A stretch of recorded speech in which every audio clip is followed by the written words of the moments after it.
আবারও উত্তাল পাকিস্তানের রাজনীতি। নির্বাচনের অনেক আগেই উত্তেজনার পারদ চড়ছে দেশটির রাজনৈতিক অঙ্গনে। এবার সরাসরি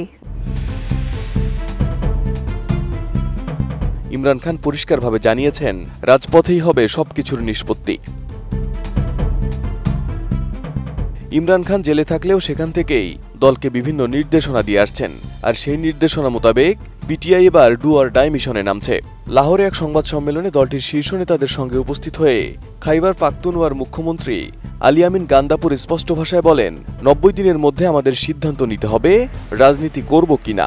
অর্থাৎ এই সময়ের মধ্যেই যদি সরকার বা ক্ষমতাসীন মহল থেকে কোনো সমাধান না আসে, তবে পিটিআই আরো কঠোর আন্দোলনের দিকে যাবে।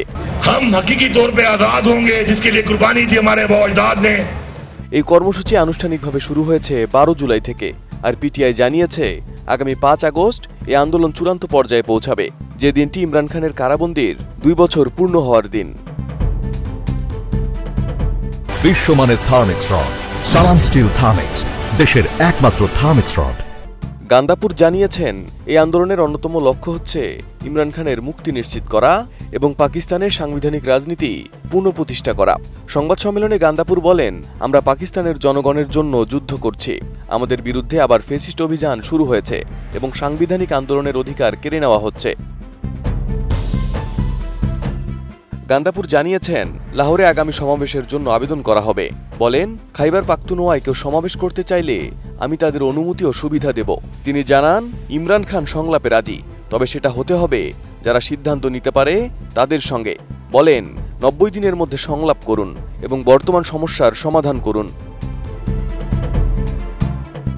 এ সময় জেইউআইএফ প্রধান মাওলানা ফজলুর রহমানকে চ্যালেঞ্জ ছুড়ে দিয়ে গান্দাপুর বলেন, মাওলানা যদি জিততে না পারেন তবে রাজনীতি ছেড়ে দিন। এটি মূলত ফজলুর রহমানের সেই বক্তব্যের জবাব, যেখানে তিনি বলেছিলেন প্রদেশে পরিবর্তন আনতে হবে এবং সেটি আসা উচিত পিটিআই এর ভেতর থেকেই।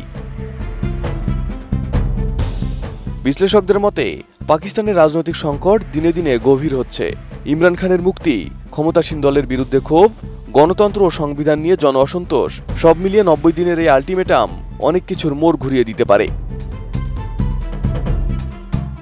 এই সময়ের মধ্যে কোনো সমঝোতা না হলে ৫ আগস্টের পর পাকিস্তান রাজনীতির এক নতুন সংঘাতের মুখোমুখি হতে পারে বলে আশঙ্কা করা হচ্ছে।